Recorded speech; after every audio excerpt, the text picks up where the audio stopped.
Hi everyone. I'm continuing to do my talks and my reflections on the immigrant experience. And there's a lot of games on our phones, right? On the computers, on the internet. There's a lot of games that we can play. And so the developers have these games where you can test products and you get paid money. Now, you have to judge and you have to be careful with these games, because I was playing one called Fiery Jalapeno. So it's a casino game, but then you have to watch so many ads, you have to do so many things, and then they pay you out this money. But I checked, usually they have privacy settings, they have rules, they have who you can contact. I checked all these things, nothing is there. It just says English, and then it says our sponsors will contact you. So to me, that was odd.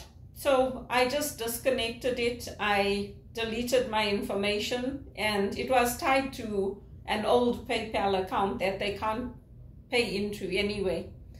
But that game, it's very similar to the games they set up on the dark web. I watched this movie about this young guy who he went through a very, very difficult time, and he wanted to make some extra money, and he went into the dark web and he started connecting with these people. So how they got to him was they first said, "We will contact you," and then they emailed him, and once he replied to that, he was given tasks to do, and when he completed those tasks, then he had to go and meet someone. Then they started giving him products to sell. It was watches, it was jewelry, it was computers, all kinds of things. And he couldn't sell them, so then he landed up going overseas to Hong Kong. And how they were doing all this credit card fraud, they were making the cards and using them, staying in hotels, staying in fancy places, and they had this whole scheme going from Hong Kong that they were running, him, his girlfriend, and one of his friends that he met along the way. And then these guys come after them. There's this guy that wears this white mask, and it's got these little openings. It looks like one of those Halloween masks that you get, like of a ghost. And then they land up killing one of the guys that's involved in this, and they land up putting him in jail, and how he eventually comes back to Canada. So you have to be careful when you play these games. And the minute I see, oh, there's ads or there's whatever, now I'm like, forget it. It looks like a nice game. They have lots of nice games out there, but I'm like, forget it. How many ads do you have to watch? How many things do you have to do before they pay you out this money? So for me, I'm always looking for opportunities. They are legitimate product testers. They are legitimate people who sponsor games and apps where they pay you out a certain amount for testing the game. And the sad thing is you can't really tell which ones are legitimate and which ones are not. So for example, when I won my ticket to go to watch the Elvis movie, I was skeptical at first. I'm like, this must be a joke. Elvis, they never bring Elvis exhibitions to Canada. They never bring anything about Elvis to Canada. They take it to London, to the UK, and then they have the stuff in America. But I thought, well, let me just enter and see. And then they contacted me. They said, you won. They sent the ticket.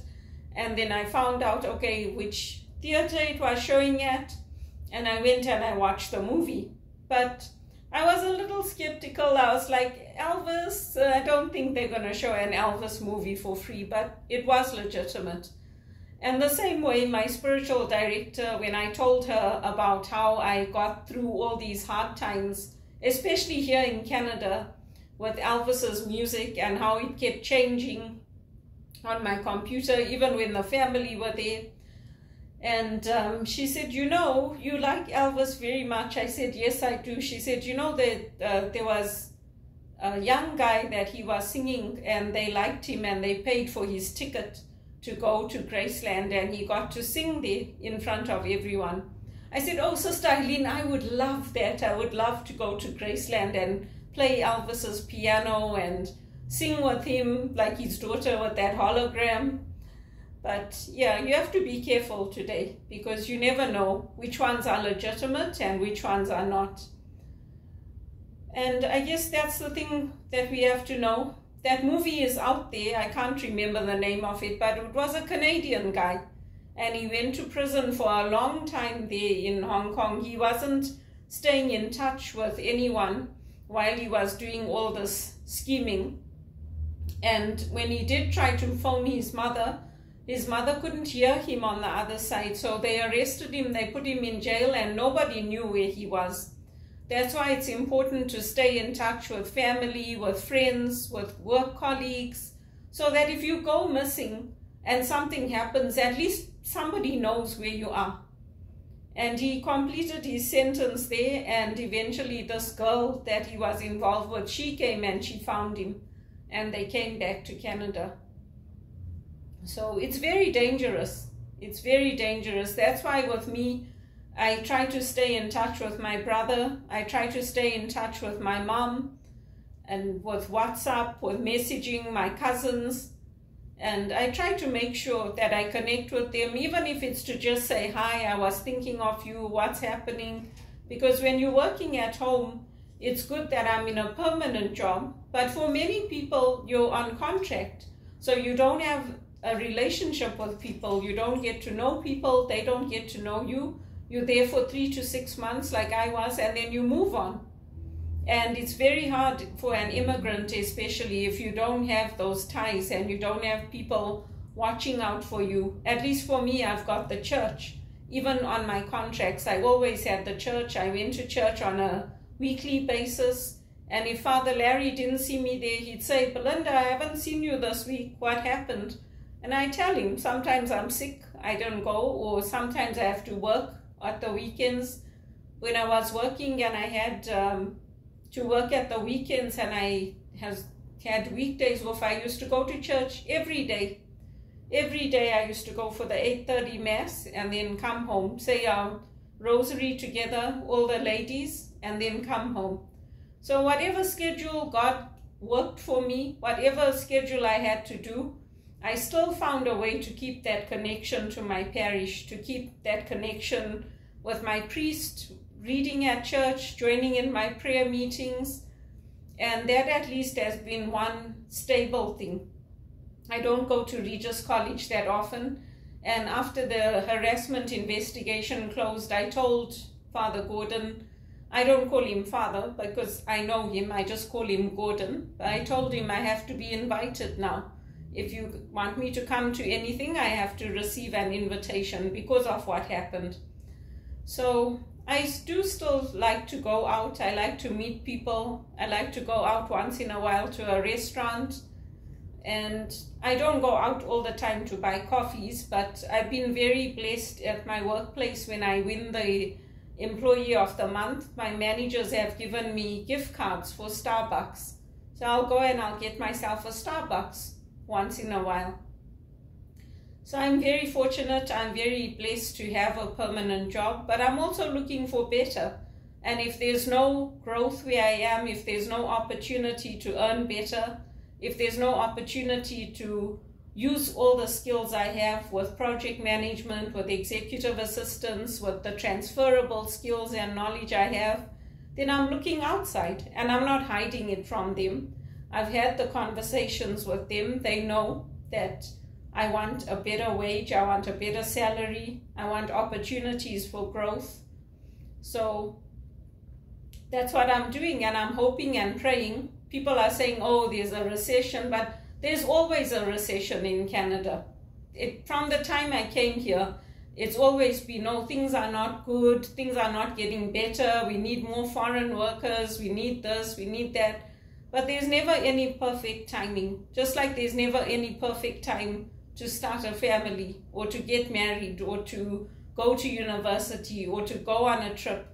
There's never any perfect time. We have to do it now, because tonight God might call us home. And then he'll say, what did you do with all these talents I gave you, Belinda? I gave you your gift of singing. I gave you the ability to play music.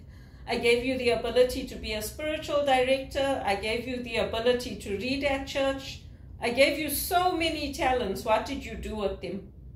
And then I will have to answer to him what I did with them. So that's what we have to do. And please pray for me. I'm praying for others. Please pray for me. And my special request is that I get a good paying job, because I want that now. I'm tired of being in minimum wage, and I'm tired of taking handouts. I'm tired of always having to take money from my mother, from my cousins, from my friends. So many people have said, Belinda, why is it you always get passed over for the promotion? You always get passed over for the opportunities, and you're so good.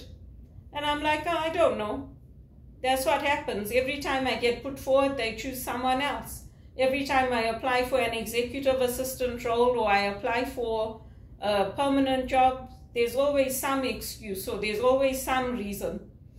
So I'm just praying for that now, and I'm asking other people to pray for that for me, because I'm tired of it. It's very aggravating, and it's very frustrating to have to say, I need some help this month. I need some money. I need some help. I don't know how I'm going to pay my rent. I don't know how I'm going to pay for food. I don't know how I'm going to pay for transportation. I don't know how I'm going to pay for my mobile. I don't know how I'm going to pay for my phone. It's very frustrating. So I'm praying for that, and I'm trusting in God. Whatever happens, my friend Bhavna always tells me, whatever happens, your faith is always strong. That's one thing I know about you. And yes, my faith is strong, and that's the place that I go to, because there is nothing else. Without that faith, there's nothing else. These material things will all pass away.